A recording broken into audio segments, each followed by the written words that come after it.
What we're doing today is trying to make a menu that you might see in 2050. The team came up with 3 things that we think we can squash into the time frame that we think everybody's going to enjoy. The first thing we addressed is livestock. And we have 3 examples here that we're going to cook for everybody to taste.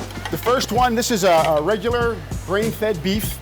The next thing is our department's hamburger. This is a crafted, blended burger. The beauty of this is it's 30% mushroom, so we're using all that much less water, all that much less grain to feed the product. The third product we have is very interesting. This is an Impossible Burger.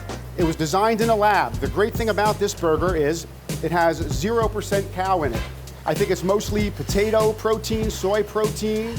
It looks like a hamburger. It feels like one. You get the smell, you get the sizzle. It's a very, very cool product. The other thing we came up with, seaweed. It's nutrient dense, no land to grow it. You don't need any pesticides, no fertilizer. It works as a side. It works mixed with other vegetables. I think we hit all the marks with this.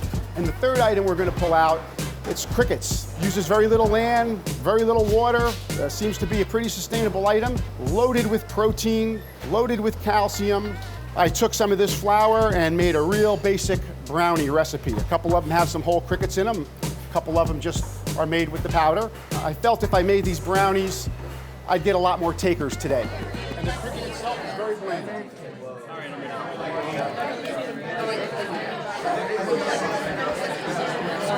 It is good. It's like nuts.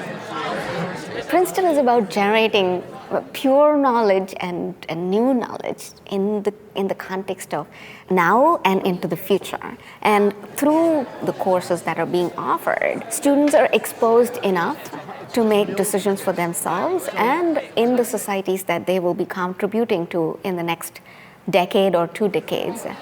And I was kind of excited to try the Impossible Burger because I've heard a lot of hype about it. It was definitely different texture-wise, but it was kind of cool that it actually did taste like meat and it was sort of juicy.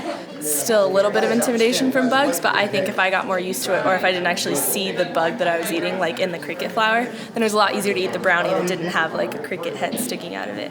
I think it's definitely a huge step. It's a really creative step too, actually. And I think that's sort of what we need. I don't think we need necessarily more like crazy, super niche technologies, but it could just be people trying new things and being willing to take more risks and push past the concept of eating a cricket.